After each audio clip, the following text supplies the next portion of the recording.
기도하겠습니다. 하나님 아버지 감사합니다. 지금까지 지내온 것이 온전히 주님의 은혜이고 주님의 사랑임을 믿습니다. 이 시간 사랑하는 성도들과 제가 하나님 앞에 온전히 영광을 드리며 말씀을 나누기를 원합니다. 하나님 이 시간 함께하여 주시고 하나님께서 모든 오고 가는 말들과 저희 생각하는 것들까지 주관하여 주옵소서. 감사하며 예수님의 이름으로 기도드렸습니다. 아멘. 예전에 어느 정치인이 아마 대통령 선거에 이제 후보로 나가서 그런 말을 한 적이 있는 것 같아요. 그 사람을 알려면 그 사람 친구를 봐라. 여러분 뭐 아시는 분도 있고 모르시는 분도 있을 텐데 아시는 분 있으세요? 아주 그것도 굉장히 유명한 얘기인데, 그렇죠? 저를 아시려면 저의 친구인 여러분의 목사인 황정성 목사님을 보시면 됩니다. 뭐 그러면 알겠죠? 가만히 보니까 제 자랑 같은데 그런 건 아니고 오랜 동안 뭐 이제 만 25년이죠. 올해 제가 9월, 10월 초면 만 25년에 남아홍에 있는데 제가 남아홍에 가서 처음 만났으니까 25년 시간이 지난 거죠. 뭐 우리 황 목사님이 저에 대해서 간단하게 얘기했지만 제가 보는 황 목사님은 뭐 항상 신실하다는 거죠.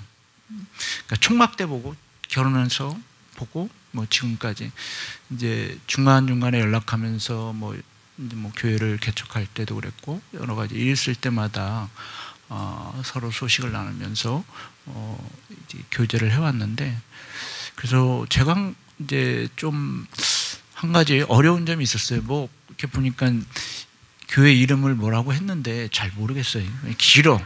그래서 그냥 거룩한 빛 교회는 들어봤고 예수마을 교회도 들어봤는데 이걸 합친 교회, 그래서 저희 집사람한테도 많이 혼나요. 그걸 왜 기억을 못하냐고. 근데 오늘 보니까 아주 쉬운 방법이 있대. 그죠? 요즘 한국에 와서 제가 좀 어려운 것 중에 하나가 말이 짧아요. 그죠? 얼마 전에 어떤 분하고 이제 카톡을 하면서 만나기로 약속을 했는데 목사님은 고토에서 만나요 이러더라고요. 고토? 그래서 제가 크크크 하면서 고토가 어디예요? 그랬더니 고속버스 터미널을 고토라고 표현하시더라고요. 뭐 그래서 오늘 보니까 예마, 기도 중에 예마라고 해서 그렇구나, 예마 간단하네. 저는 거예라고 생각했는데 예마라고 표현하시더라고요. 그렇죠? 짧게 말하려면 아마도 거예는 좀 이상하니까 예마라고 표현한 것 같습니다. 그래서 저도 앞으로 기도할 때 예마교회. 근데 그러면 좀 이상하죠. 근데 뭐 기억하기는 좋은 것 같아요.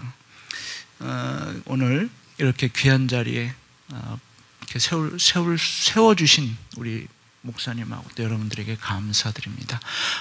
잠깐 제가 동영상을 하나 준비했는데 잠깐 보시고 시작하겠습니다.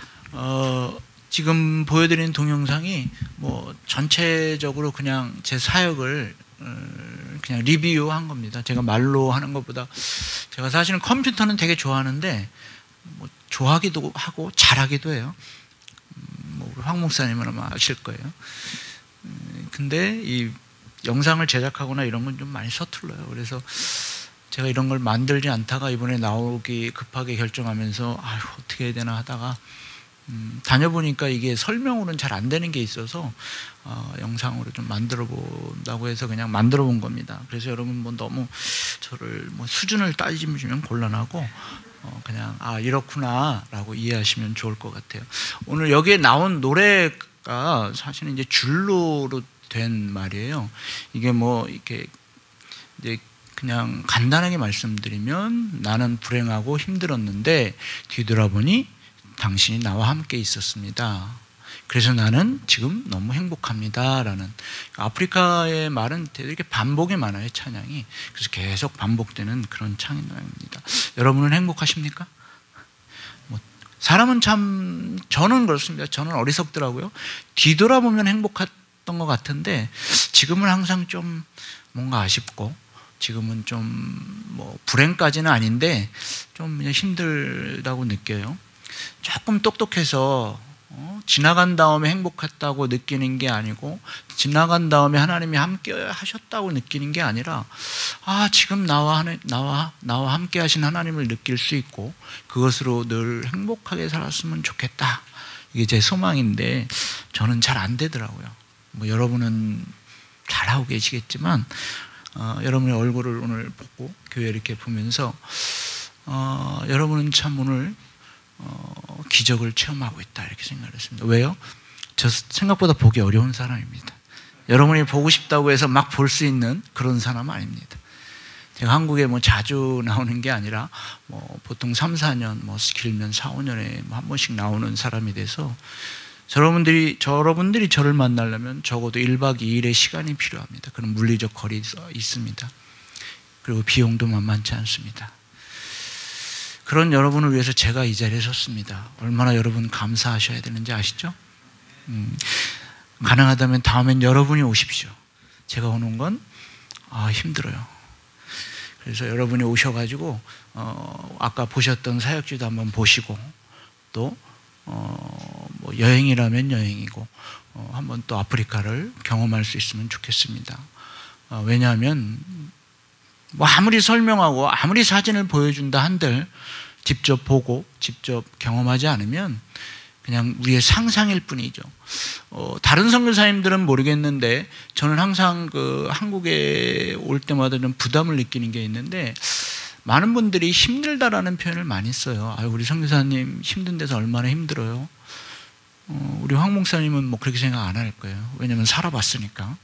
그런데 많은 분들은, 경험하지 못한 분들은 그냥 본인이 상상한 거죠, 아프리카. 왜냐하면 라이언 킹을 보았고 그다음에 다큐멘터리에서 매일 하고, 제가 TV 보니까 저희 방에 있어서 보니까 기아 대책, 컴패션, 세이브 칠드런에서 보여주는 사진은 어떤 사진이에요? 안고 있는 아이가 죄다 그냥 바짝 말라가지고 뼈만 앙상하고 머리는 크고.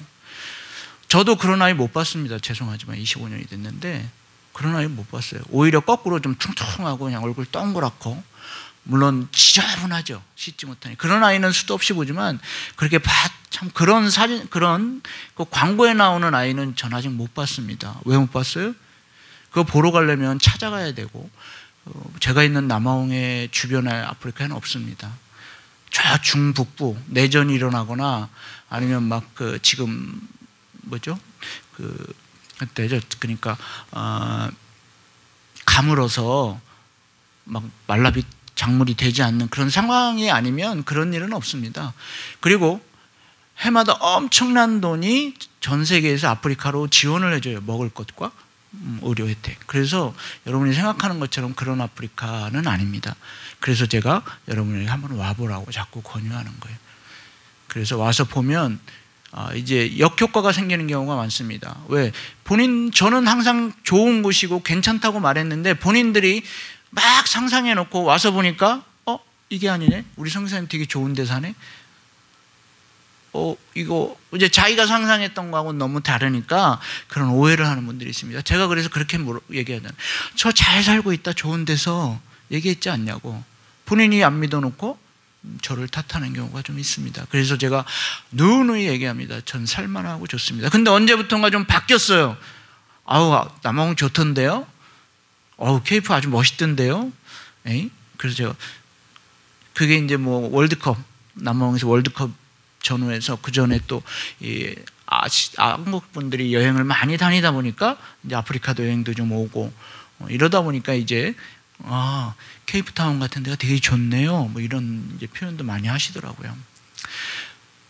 한국이라고 다 좋은 데만 있습니까? 안 좋은 데도 있고 불편한 데도 있고, 미국이라고 다 좋습니까? 미국에 오신 선교사님이 그래요. 미국에 오지는 아프리카보다 더하다고, 인터넷 더 안 된다고. 그래요. 그러니까 보지 않으면, 직접 경험하지 않으면 굉장히 어렵고, 여러분이 기도를 하더라도 본 것과 보지 않은 것은 차이가 있고요. 제가 사진으로 보여드렸지만 그것을 한번 보시는 것과 보지 않은 것은 좀 다르다는 거죠. 그래서 기회가 된다면 꼭 한번 우리 황 목사님하고 같이 한번 오셨으면 좋겠어요. 그리고 또 한 가지는, 오늘 제가 황 목사님, 우리 사모님을 처음 뵀어요. 25년 만에. 여러분 놀랍죠? 어떻게 된 게 저도 놀랐습니다. 얼굴은 익숙하지 않습니다, 사모님을. 왜? 제가 총각 때 그 집에 가면 맨날 사진은 있었거든요. 그래서 늘 사진은 봐서 뭐 그 총각 때 스토리를 다 얘기하면 곤란한 일이 많아서 얘기는 하지 않겠지만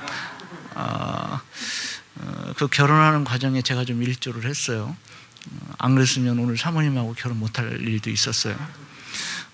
어쨌든 우여곡절 끝에 결혼해서 뭐 했는데 어떻게 하다 보니까 지금까지 처음 뵀습니다. 근데 오늘 보면서 너무 감사했습니다. 25년이라는 시간 동안 믿음 안에서 한 형제로, 또 세상으로 말하면 좋은 친구로 변치 않고 이렇게 함께 같은 길을 걸어가고 또 함께 볼 때마다 기뻐할 수 있고, 제가 아까 홍 목사님 말씀했듯이 꼭 한번 왔으면 좋겠다. 저도 생각보다 바쁜 사람입니다. 오라는 데가 많지는 않지만 한국에 나오면 뭐 있을 기간이 짧아서 오라는 데가 없잖아 있습니다. 그럼에도 불구하고 제가 오기 전부터 황 목사님한테 보내가지고 내가 이 날짜에 어느 날짜에 갔으면 좋겠냐 막 했던 건 그만큼 제가 황 목사님에 대한 그 애정과 사랑과 또 함께 하시는 여러분들을 꼭 뵙고 싶었어요. 또 감사 인사도 전하고 싶었고, 또 우리가 서로의 기도의 제목도 좀 직접 얼굴을 뵈면서 나눴으면 좋겠다는 생각도 있고요. 제가 이번에 한국에 나온 이유는 뭐 여러 가지 이유가 있지만 제 눈에 좀 신경에 문제가 있어서 예전에 진단을 받았지만 뭐 시간이 짧아서 못했던 것을 미루다가 해야 되게 너무 불편해서 하러 나왔고, 또 한 가지는 여러분들을 만나기 위해서 나왔습니다. 여러분 믿거나 말거나 전 여러분들을 만나기 위해서 나왔습니다. 그만큼 제가 간절한데, 그 이유는 뭐냐면 여러분들에게 제가 기도의 부탁을 하고 싶어서, 기도의 제목을 남기고 싶어서 여러분을 뵙고 싶었습니다. 여러분이 황 목사님을 사랑하듯이 저를 사랑해 주어야 합니다. 왜? 황 목사님과 저는 한 몸이에요. 한 몸. 떨어질 수 없는. 뭐 그렇다고 이상하게 생각하면 안 됩니다. 요즘 이상한 거 많던데. 그런 사이가 아니라 하나님에서 한 형제로 떨어질 수 없는 그런 사이니까 여러분들이 우리 목사님을 기도하듯이 저를 위해 기도해 달라고 부탁하고 싶어서 왔습니다. 왜냐하면 아까 사진에서 보여줬듯이 교회가 이제 4개의 교회가 몇 년 사이에 건축을 했고, 그 건축된 교회를 이제 요즘 돌보는데, 제가 오늘 본문의 말씀, 이제 본문의 말씀으로 돌아가 보면 여러분 너무나 잘 아는 말씀이에요. 그죠? 오늘 본문의 말씀은 뭐 영어로 말하면 Great Commission, 뭐 그렇게도 표현하고, 우리말로 하면 뭐 위임, 아니면 좀 더 적극적으로 표현하면 명령, 뭐 이런 식으로 해석이 될 수 있는 오늘의 말씀입니다. 좀 더 이렇게 좀 구체적으로 보면 뭐 이런 유언, 뭐 이런 말들은 뭐죠? 되게 뭐 부모님들이나 아니면 친한 뭐 사이에서 마지막 때에 이렇게 하는 말이죠. 당부의 말이죠. 오늘 예수님이 말씀하신 마태복음 28장 오늘 본문에는 그런 말씀입니다. 뭐죠? 너희는 가서 모든 민족으로, 모든 족속으로 제자를 삼아. 오늘 읽은 이 본문 구절에 뭐 가르쳐 행하라, 세례를 주고 뭐 하지만 실제로 명령, 그러니까 동사로 사용하는 언어는 하나예요. 모든 민족으로 제자를 삼고, 이게 하나예요. 하나. 나머지는 뭐예요? 제자를 삼으면, 제자가 되면 나머지는 따라오는 거예요. 말씀을 지켜 행하는 거, 제자가 되면 당연히 따라오는 거예요. 제자가 되면 세례를 받아야 되는 것은 당연한 거예요. 그래서 제자가 된다는 것은 나머지 것을 해야 된다는 거예요. 그러니까 이거 의무죠, 의무. 이건 그냥 선택의 여지가 아니라 제자가 됐으면 제자로서 의무를 해야 된다는 거예요. 제가 한국에 나와서 몇 가지 이렇게 느끼는 것 중에 하나가 뭐냐면 배려를 의무로 하는 것이 당연히 해야 되는 의무로 생각하는 게 좀 있더라고요. 아까 황 목사님 잠깐 얘기했지만 저는 제 자녀가 둘 다 장애를 가지고 있습니다. 큰아들은 소위증이라고 해서 기가 하나 없고 둘째 아들은 자폐예요. 그러다 보니까 좀 이제 그런 부분에 관심이 많은데, 한국에 나와서 보면 뭐 임산부석, 지하철을 많이 타고 다니는 임산부석, 뭐 노약자 보호석 뭐 이렇게 구분을 해놨죠. 여러분은 어떻게 생각하십니까? 그게 의무입니까? 아니면 당연히 양보해야 되는 건가요? 내가 나이가 70이에요. 그러면 그 노약자 보호석에 가서 당연히 앉아야 되는 겁니까? 그 뜻을 잘 살펴보면 당연한 건 없습니다. 그죠? 연세가 드셔서 몸이 불편하니까, 힘이 드니까 그 자리에 앉을 수 있는, 먼저 앉을 수 있는, 그렇죠? 배려를 해주는 거죠. 임산부석 당연하죠. 왜냐하면 임신한 분은 굉장히 힘들고 불편하잖아요. 특히 요즘같이 뭐 한국의 저출산 문제가 심각한 상황에서 그런 배려를 해주는 거예요. 그런데 여러분, 의무와 배려 중에 어느 것이 더 중요해요? 여러분 사회를 살아가는 데서 여러분 어느 게 중요할 것 같아요? 이거 좀 의견이 좀 갈려요. 어떤 분은 의무가 실행되지 않으면 사회가 존재할 수 없다. 또 어떤 분은 배려가 존재하지 않으면 사회가 존재할 수 없다. 이렇게 표현합니다. 근데 뭐 둘 다 중요하죠. 그러나 사회가 좀 더 행복하고 사회가 좀 더 따뜻하게 가려면 의무보다는 배려. 그러니까 제가 살고 있는 아프리카 사람들, 뭐 흑인, 좀 백인도 많아요. 근데 그 사람들은 제가 이제 오랜 동안 봐오니까 실제로 의무보다는 배려가 앞서요. 그래서 선진국이라고 하는 것은 어떤 거죠? 후진국일수록 의무를 강조해요. 법을 강조하고, 그렇죠? 선진국일수록 법은 당연한 것으로 생각하고 배려, 그죠? 남들을 먼저 생각하는 마음, 이런 것들이 좀 앞서는 것 같아요. 제 개인적인 주관으로 봤을 때. 그래서 여러분들이 어떻게 생각하실지 모르지만 그런 부분들이 잘 되어지는 것이 좋은 사회. 그럼 오늘 교회는 어떨까요? 교회. 제가 생각하는, 그냥 제가 25년 전 이전에 경험하고 갔던 교회들은 그런 것 같아요. 아까 제가 말씀드렸듯이 서로 이렇게 좀 의무가 아니라 집사님, 장로님, 뭐 주일학교 선생님, 뭐 이런 그런 관계가 되게 인간적인 관계, 또 교회 안에서의 믿음의 관계였던 것 같아요. 뭘 해야 된다, 말아야 된다가 아니라 알아서 나와서 알아서 기도하고, 알아서 예배 시간에 나오고, 알아서 성가대 봉사하고, 알아서 주일학교 봉사하고, 또 알아서 청소도 하고, 이제 좀 그런 식으로 돌아갔던 것 같아요. 근데 요즘에 제가 교회를 잘은 모르지만 분위기가 좀 조금 달라졌더라고요. 뭐 큰 교회들은 시큐리티 시스템도 하고, 청소도 좀 이렇게 청소하는 분들도 돈을 주고 고용하고, 뭐 여러 가지 그런 건 좀 달라진 것 같아요. 그게 왜 그럴까? 왜 그렇게 표현했을까? 글쎄요, 저도 잘 모르겠어요. 뭐 어떤 분은 뭐 세상이 변해서 그렇고, 어떤 사람은 교회도 사람이 있는 곳이라 변한다고 말하죠. 근데 잘은 모르겠습니다. 그래서 제가 오늘 본문의 말씀에 보면서 그러한 모습들과 연관을 지어 생각해 보면 결국 선교도 비슷한 상황입니다. 제가 말씀드렸던 것처럼 선교지도 과거와 많이 변하고 있어요. 특히 이 코로나. 이 코로나가 아주 뭐 여러분들의 교회만 그런 게 아니라 선교지에서도 아주 이게 좀 조금 심각했습니다. 뭐 3년, 거의 3년이죠. 저희 남아원 같은 경우는 처음에 6개월은 락다운을 해가지고 집 밖으로 나가질 아예 못하게 했어요. 공항들 다 폐쇄하고, 모든 국경 폐쇄하고, 뭐 오도 가도 못하게 하고, 직장도 꼭 필요한 공공기관이 아니면 다 문 닫아 버렸어요. 그리고 오로지 먹을 걸 사러 가는 거 외에는 허락하지 않았어요. 딱 그랬는데 이게 좀 처음 경험한 거잖아요. 그래서 처음에는 막 우왕좌왕했습니다. 뭐 식료품 가게는, 이게 대통령이 밤 9시에 갑자기 느닷없이 담화를 특별 뭐 이렇게 발표한다더니 갑자기 이 시간 이후로 락다운을 하니까 옷 나가지도 말고 뭐 이러라, 이렇게. 그러니까 사람들이 다 당황했죠. 왜? 먹을 것도 준비되어 있고 아무것도 준비된 게 없는데, 아마 정부 입장에서는 미리 발표하면 막 혼란스러우니까 그랬겠죠. 근데 막 갑자기 그래버리니까 당황스러웠죠. 그러니까 막 그 다음날 이렇게 뭐 이제 그런 큰 슈퍼마켓 같은 데 갔더니 막 필수품은 그냥 싹 비워지고 막 난리가 난 거예요. 그렇게 며칠이 지나고 나서 더 걱정은 교회를 갈 수 없다는 거예요. 그리고 더 걱정은 교회 다 깨지게 생겼구나, 유리도 쫙. 뭐 하여튼 뭐, 왜냐하면 뭐 전혀 사람들이 볼 수 없으니까. 그래서 이제 뭐 그런 걱정과 기대가 막 걱정하면서 이제 성도들이 왔다 갔다 하면서 지키고 뭐 보고 했어요. 그리고 예배도 드리지 못하고 그냥 할 수 있는 건 왓츠앱이나 뭐 문자로 성도들에게 그냥 말씀을 보내고 간단하게 하는 거 외에, 그 다음에 전화로 하는 거 외에 할 수 있는 상황이었어요.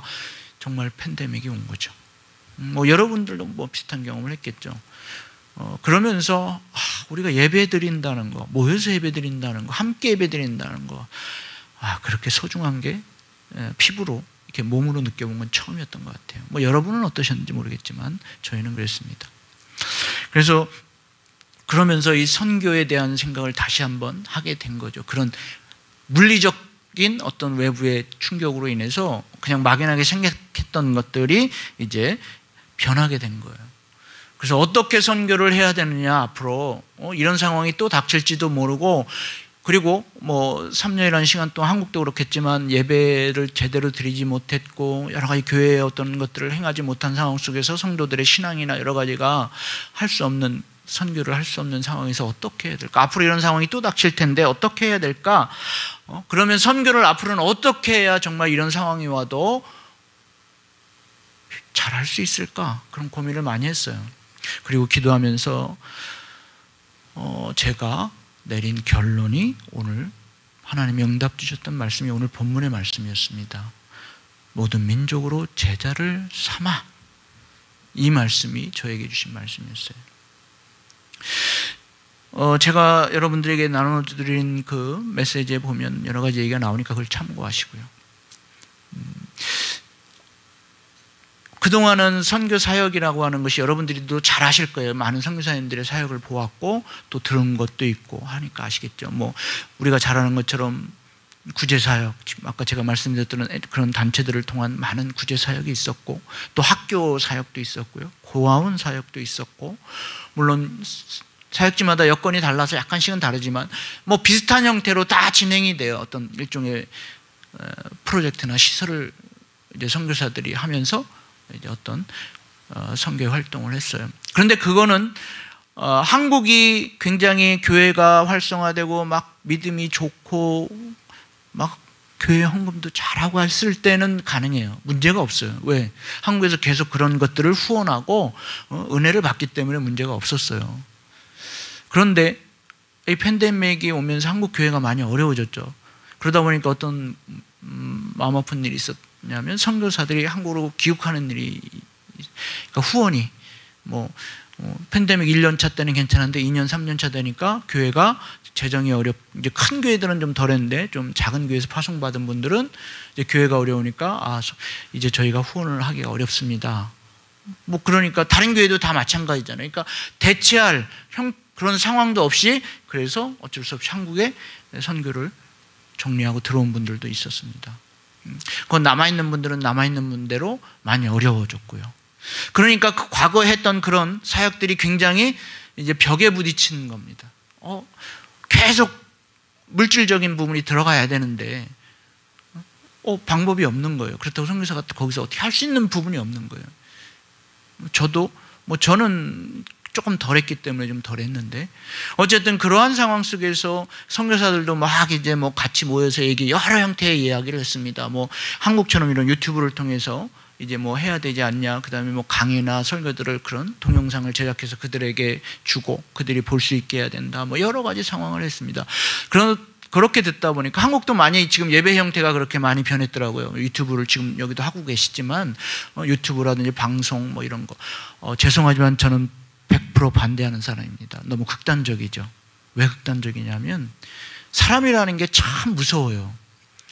아무리 힘들어도 아무리 어려워도 시간이 지나면 어떻게 해요? 익숙해지고 적응을 해요. 그렇죠? 제가 저희 아들이 자폐라고 그랬죠. 제가 2살 때 자폐 진단을 받았는데 처음에는 정말 미치는 줄 알았습니다. 뭐 표현이 좀 과격하지만 정말 미치는 줄 알았습니다. 하늘을 바라도 땅을 바라봐도 할 게 없었습니다. 이게 정말 황당해요. 첫째 때는 그래도 좀 나았는데 둘째 때는, 왜냐하면 자폐라고 하는 것이 해결이 될 수 없잖아요. 그렇게 시간이 점점점 흘러요. 5년이 지나고 10년이 지나고 근데 어느 순간 아무 생각이 없어져요. 그리고 지금은 행복합니다. 여러분이 어떻게 생각하실지 모르지만 믿거나 말거나 저는 행복합니다. 여러분이 보시기에도 걱정 근심 없어 보이죠? 왜요? 그게 사람이더라고요. 적응이 된다는 거예요. 그리고 그 환경을 처음에 느꼈던 감정이 아니라 점점 순화된다는 거예요. 그러면 꼭 이제 오늘 적용해서 여러분 예배는 어떨 것 같습니까? 3년 동안 집에서, 아니면 뭐 자기 놀러 가서, 하다못해 캠핑을 가서도 핸드폰으로 보면서 예배를 드려요. 좀 더 직설적으로 말하면 그 예배 시간을 때워요. 10시부터 12시가 예배 시간인데 교회에 있는 게 아니라 그냥 캠핑장에서 의자에 앉아서 이렇게 보면서 예배 시간을 때워요. 제가 보기에는 드리는 게 아니라 그 시간을 채우는 거예요. 왜? 그래도 내가 명색이 성도인데, 내가 집사인데, 내가 장로인데, 지금은 교회 갈 수가 없어. 왜? 모일 수가 없으니까. 그러니까 이렇게 내가 해. 처음에는 그게 어쩔 수 없었어요. 그런데 이제 풀렸어요. 모일 수 있어요. 그런데 어때요? 사람들이 꼭 가야 돼요? 아니에요. 과거에는 꼭 가야 됐고, 과거에는 죄책감도 느꼈어요. 그런데 지금은 그게 약화됐죠. 아닌 건 아니지만 약화됐죠.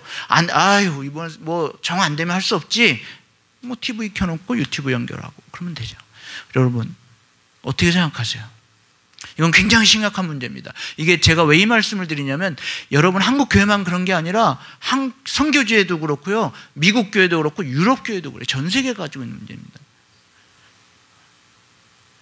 제가 아까 처음에 말씀드린 사람은 적응한다고요. 적응한다는 게 문제라는 거예요.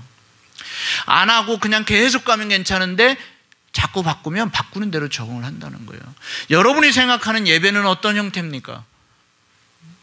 제가 선교지에서 선교하는 형태가 어떤 형태일 것 같아요? 제가 아까 그러면서 그 선교사들이 그래서 좀 샤프하고 좀 똑똑하고 좀 이런 것들에 밝은 친구들은 이제 막 그런 방법들을 제시하더라고요. 그래서 저는 그랬습니다. 난 다 싫다.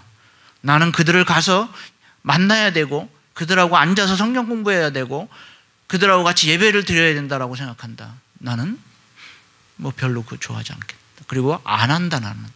그리고 여러분도 안 했으면 좋겠다, 후배 선교사들에게 얘기했습니다. 어떤 선교사님 그랬더니 아주 고리타분하고 뭐라고 표현하더라고요. 여러분, 우리가 지켜야 될 것과 지키지 않아도 되는 게 있어요. 그렇죠? 세상도 그렇고 교회도 있습니다. 교회에서 지켜야 될 것은 무엇입니까? 목숨을 걸고 지켜야 될 것이 있어요. 뭐죠? 우리의 말씀이죠. 성경의 말씀이에요. 성경은 우리가 어떠한 일이 있어도 목숨을 걸고라도 지켜야 돼요. 우리의 신앙은 목숨을 걸고라도 지켜야 됩니다. 그러나 그것을 지키기 위해서 사용하는 방법들이나 이런 것들은 약간의 변화가 있을 수 있어요. 예배의 형태도 약간은 변할 수 있어요.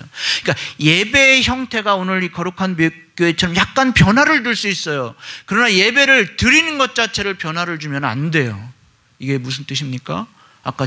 여러분, 구약의 시대의 제사장들은 어땠습니까? 하나님이 평상시에는 안 죽여, 그죠? 그런데 죽이는 경우가 있습니다.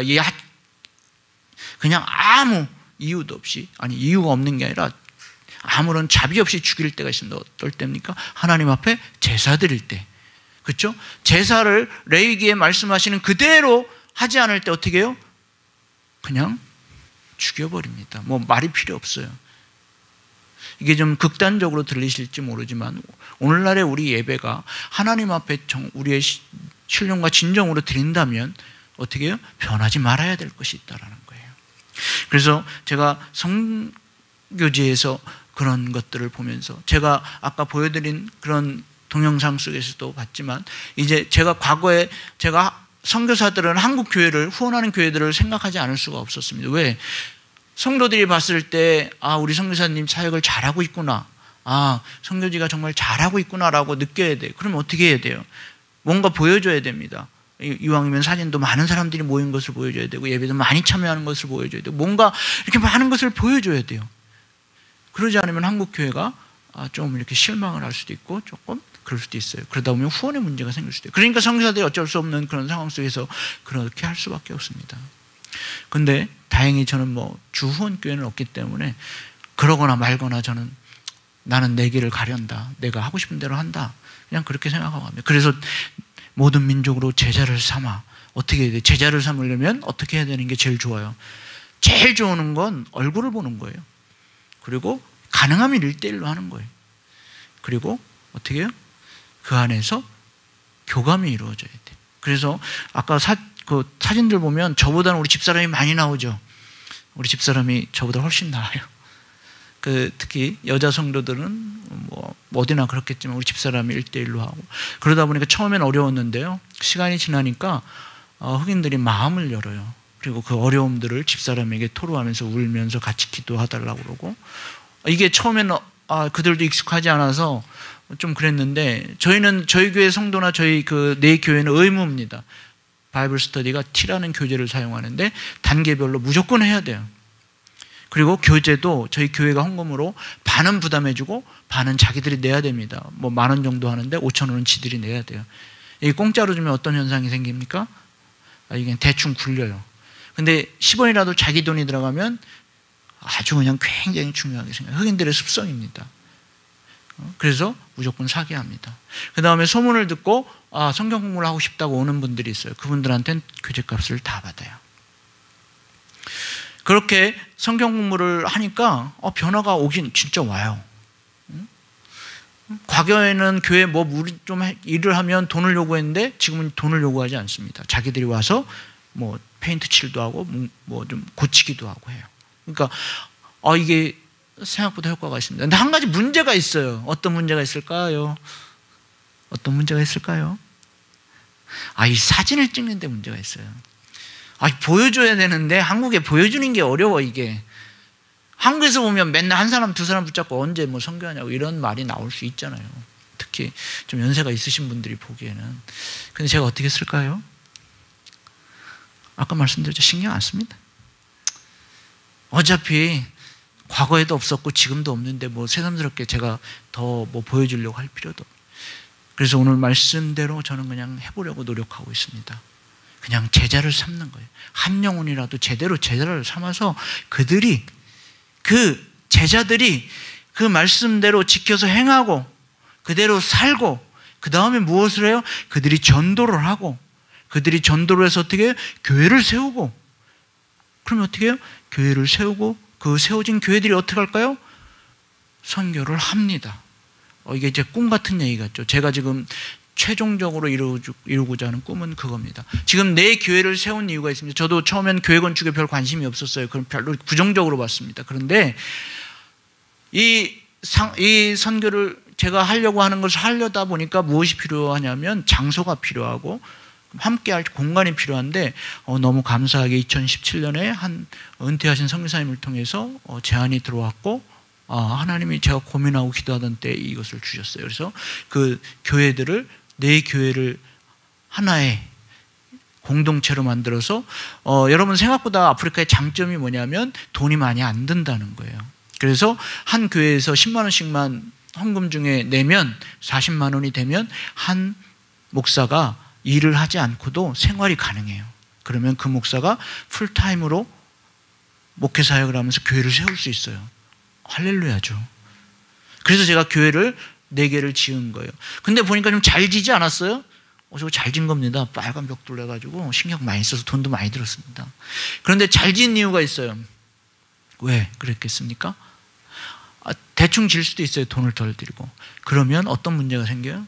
계속 돈이 들어가야 되고 건물에 신경을 써야 돼요. 저도 그렇고 성도들도 그렇고. 그런데 처음에 잘 지어놓으면 더 이상 건물에 신경 쓸 필요도 없고 돈이 들어갈 일이 없어요. 그러니까 다른 데에 신경 쓸 일이 없게 하기 위해서 건축을 잘한 거예요. 그냥 오로지 교회를 교회답게 하기 위해서 외적인 거에 신경 쓰지 않고 그들 스스로 제자화할 수 있고 그들이 스스로 교회를 세워갈 수 있도록 하기 위해서 건축을 한 것이에요. 그래서 제가 그런 이제 지금 선교의 사역들을 감당하고 있습니다. 그래서 지금 조금씩 그러한 열매들이 맺어지고 있고, 성도들이 이제 제가 3번째 교회는 제가 직접 목회를 하고 있는데, 그 새로 생긴 동네에 목회 사역을 하고 있는데, 거기에는 교회와 본당하고 교육관, 아까 보였던 도서관 겸해서 교육관이 있고, 또 하나는 뒤에는 사택이 있습니다. 제가 들어가서 주중에 뭐 4, 5일 정도 있습니다. 처음에는 안 그랬는데, 처음에는 좀 위험하고 여러 가지 상황이 좋지 못해서 안 들어가려고 했는데, 아까 제가 말씀드린 이 제자 양육이나 이런 사역 자체가 함께 하지 않으면 어려워요. 출퇴근하기는 거리가 60km인데 뭐 시간상은 1시간 정도 걸리지만 그게 좀 아닌 것 같아요. 솔직하게 말씀드리면 한국에 나오면 여러분도 그런 궁금증이 있을 거예요. 제가 어디서 살까? 그죠? 그리고 연세가 있으신 분은 그렇게 항상 얘기해요. 손을 잡으면서 아유 우리 선교사님 그 얼마나 힘들어요. 그런데 사시기가. 그 무슨 뜻이에요? 그분들은 개념이 없으니까 제가 흑인 지역에 사는 줄 안다는 거예요.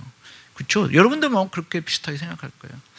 아, 그 굉장히 부담스럽습니다. 안 사는데 자꾸 산다고 어렵다고 얘기하면 굉장히 부담스럽잖아요. 양심에 찔리고. 우리 황 목사님이나 사모님이 보셨지만 전 그 집에 살지 않습니다.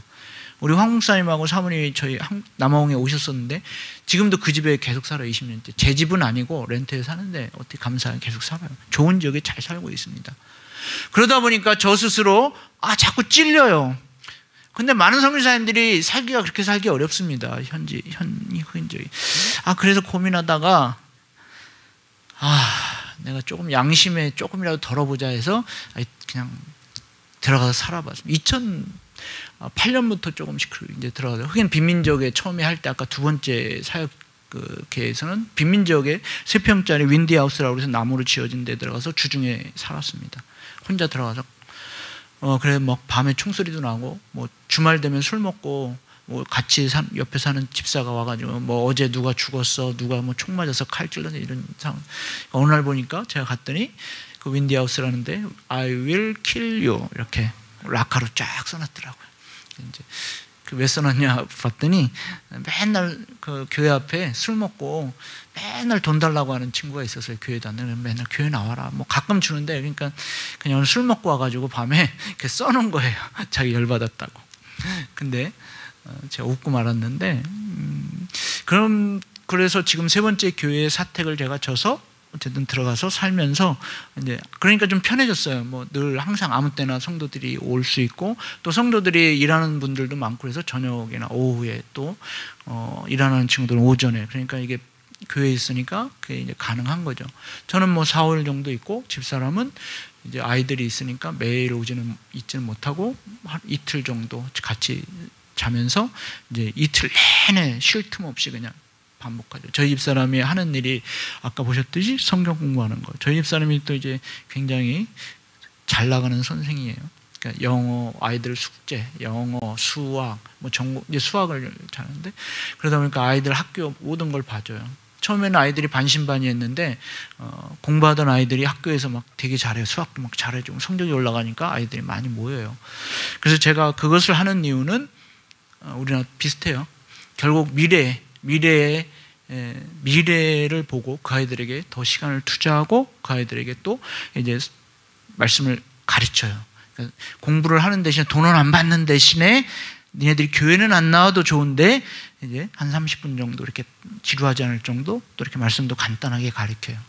그러면서 그러다 보면 나오는 아이도 있고요. 또 부모들도 이제 미안하니까 나오는 부모들도 있고요. 그러니까 저희가 중점적으로 하는 건 제자 양육, 그 다음에 성도들, 그 다음에 그 방과후 학교 아이들 하는 것, 그 다음에 마지막에 본 게 태권도 학교, 그죠? 그 이제 최근에 했는데 거기에 태권도를 하시는 선교사님이 계시는데 그가 10년 정도 키운 친구, 아까 다니엘이라고 하는 친구가 국기원, 한국 국기원에서 공식적으로 받은 태권도 3단입니다.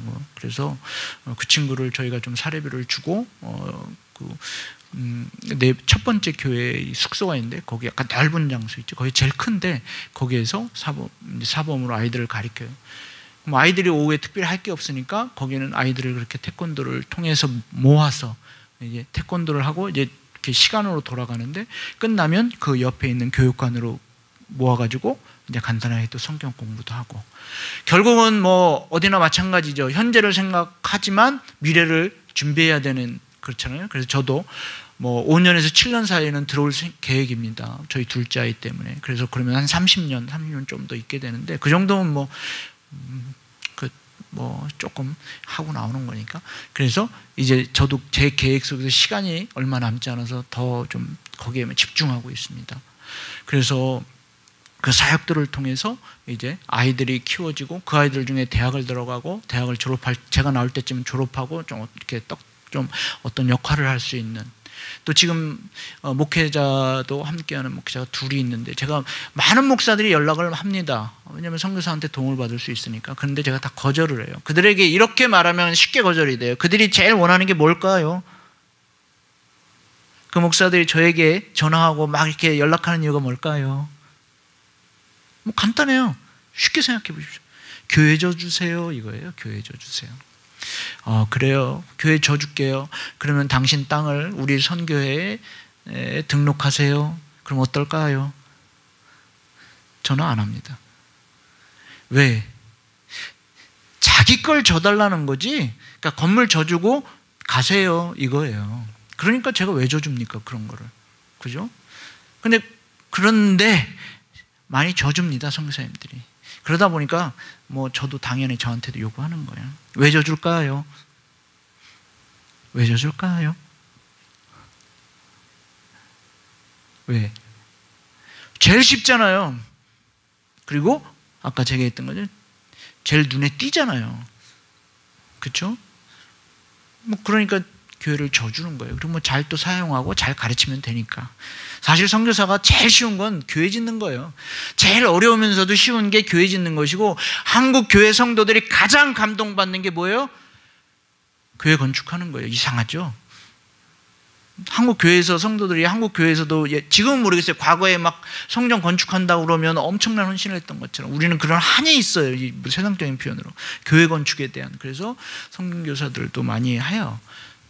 저도 건축을 했고, 물론 이제 그것을 어떻게 사용하느냐의 문제지요.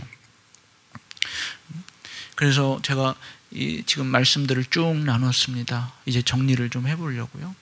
한국 교회도 결국 우리 선교지나 뭐 별반 다르지 않은 것 같아요. 지금 상황이. 그러면 여러분, 그래서 여러분들은 어떻게 했으면 좋겠어요? 한국 교회가 막 성도 수도 줄고 모이기도 어렵고 예배드리기도 어렵고 막 이런데, 이런 상황에서 여러분들이 생각하는 한국의 교회의 미래, 어떻게 하면 한국 교회가 다시 살 수 있을까? 여러분들처럼 새로운 교회의 형태, 새로운 예배 형태를 가지고 몸부림치기도 하고, 또 그런 대안도 잘 없어서 떠오르지 않아서 막 고민하는 목사님들을 봅니다. 성도님들도 봅니다. 여러분들은 어떻게 하시겠습니까? 여러분 지금 하고 있는 이것으로 만족하실 거예요? 어떻게 하시겠습니까? 제가 이렇게 쉽게 말하지만 저도 몇 년 동안 고민하고 기도하고 선교를 접어야 될까 떠오르지 않아서 막 엄청 고민한 겁니다. 그리고 또 거기에 친한 동생같이 지내는 선교사가 그 옆 나라 모잠비크라는 곳에 있는데 찾아가서 수도 없이 물어봤습니다. 그리고 다른 선교사님들한테도 물어봤습니다. 도대체 선교사님 선교가 뭡니까? 앞으로 어떻게 해야 됩니까? 다 대답이 뭘까요, 여러분? 그냥 하던 대로 해. 그게 제일 쉬운 대답이에요. 뭐 이렇게 고민해? 하던 대로 하면 되지. 하던 대로 하면 되죠. 뭐 고민할 게 뭐 있습니까? 여러분, 믿는 사람 중에 제일 무서운 사람이 어떤 사람이에요? 제일 무서운 사람. 제가 오늘 질문을 많이 하는데 어떤 게 제일 무서워요? 여러분은 어떤 사람이 제일 무섭습니까? 교회 다니는 사람 중에. 제가 제일 무서운 사람은 믿어. 그냥 믿어. 뭘 따져. 그죠? 믿는다는데 뭐 어떡할 거예요? 그 목사라고 뭐 내가 믿는다는데 그 성도가 나는 믿어요.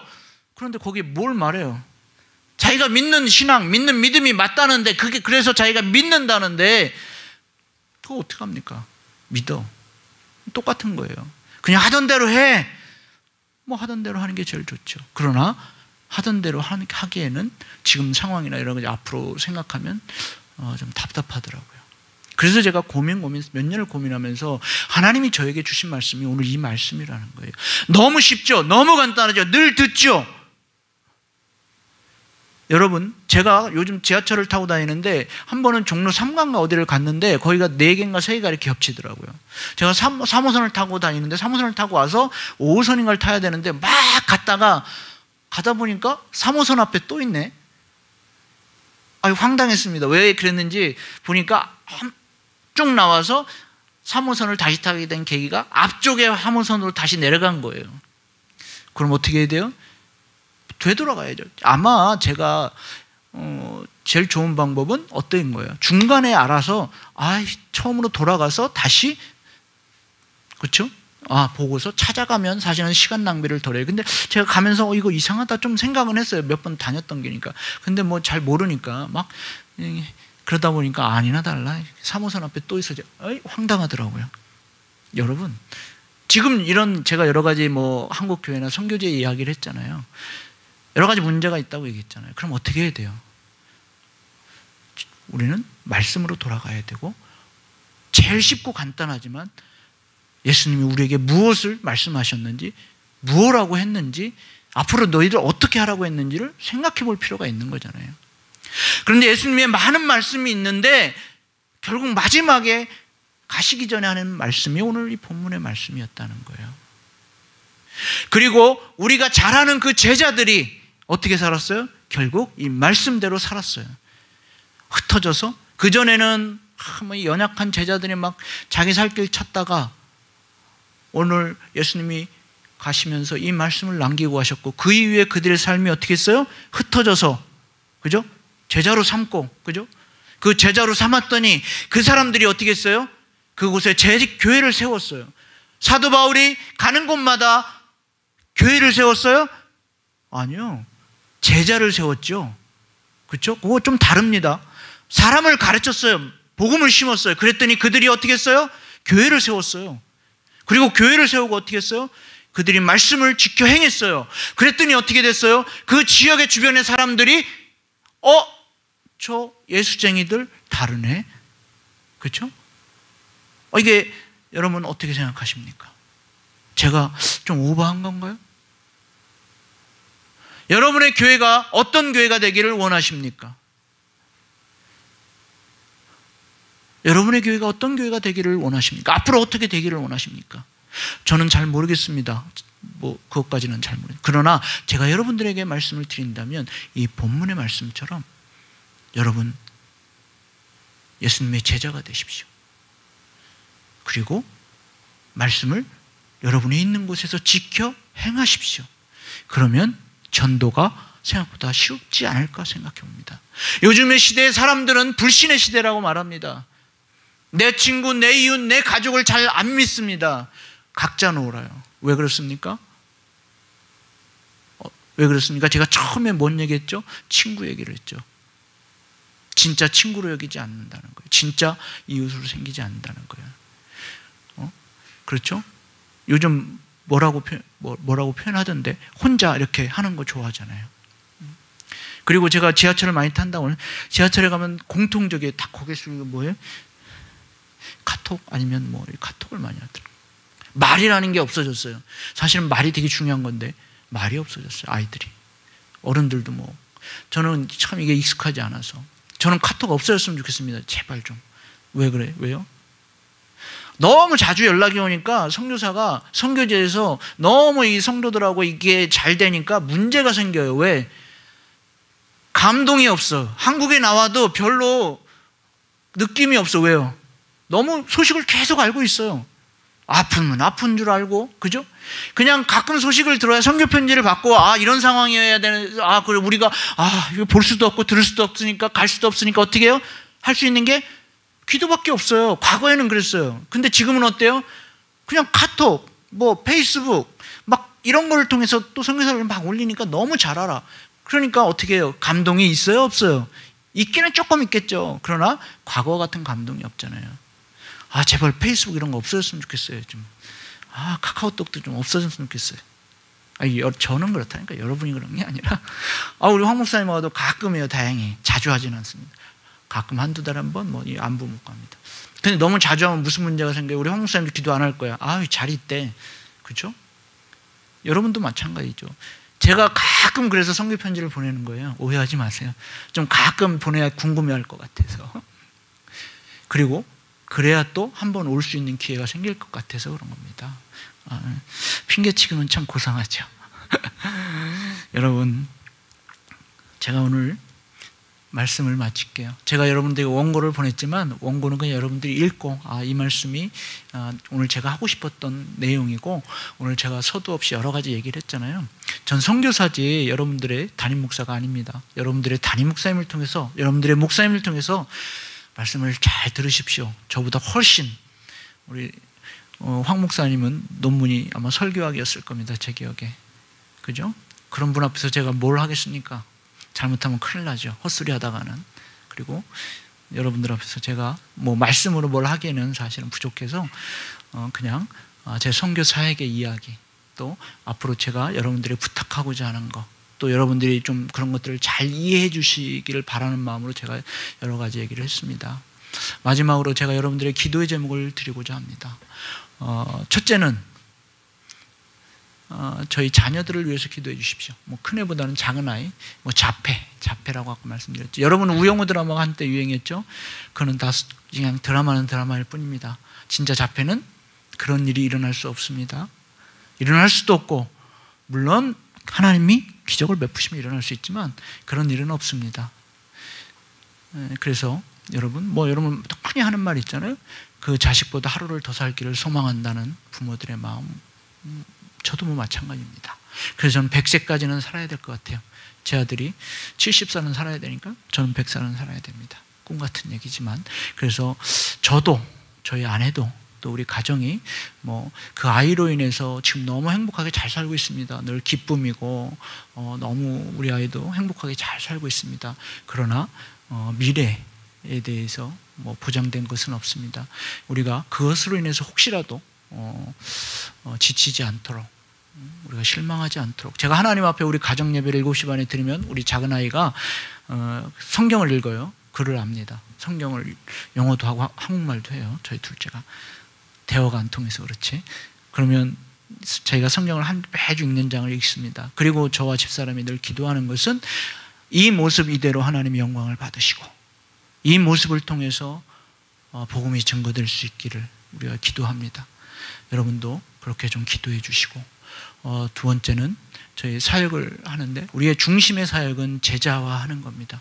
그래서 그들이 그 제자가 돼, 예수님의 제자가 돼서 말씀대로 살고 그 말씀대로 살아서 그들 스스로가 교회를 세우고 또 선교를 감당할 수 있도록, 그래서 저희에게 지식을 주셔서 잘 가르칠 수 있도록, 말씀대로 다른 얘기 안 하고 성경의 말씀을 잘 가르칠 수 있도록 기도해 주시고, 또 세 번째는 좀 안전을 위해서 기도해 주십시오.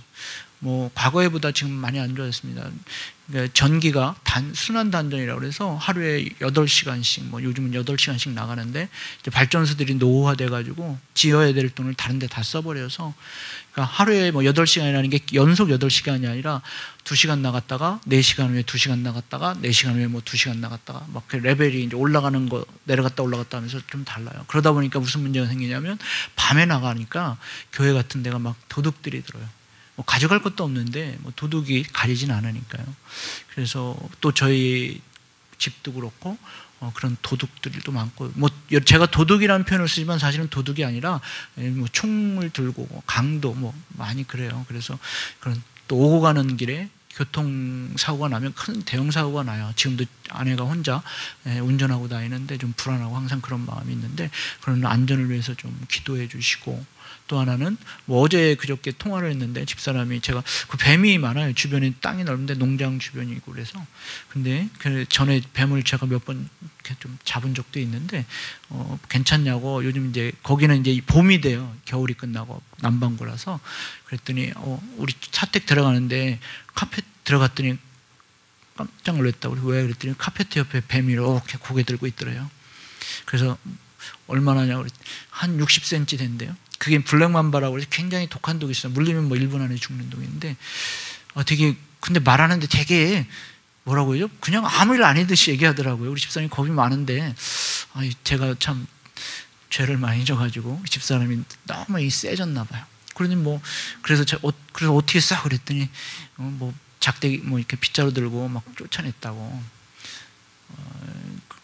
그러니까 뭐 그런 여러 가지 안전을 위해서 좀 기도해 주십시오.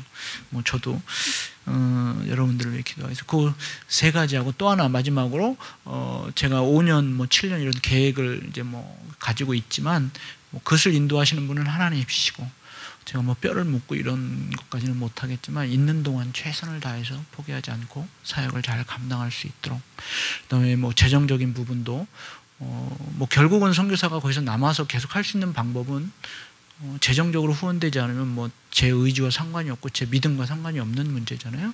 그래서 재정적으로도 좀 넘치도록은 아니고 제가 사역에 감당할 만큼 하나님이 좀 공급해 주시기를 위해서 여러분들이 기도해 주시길 바랍니다.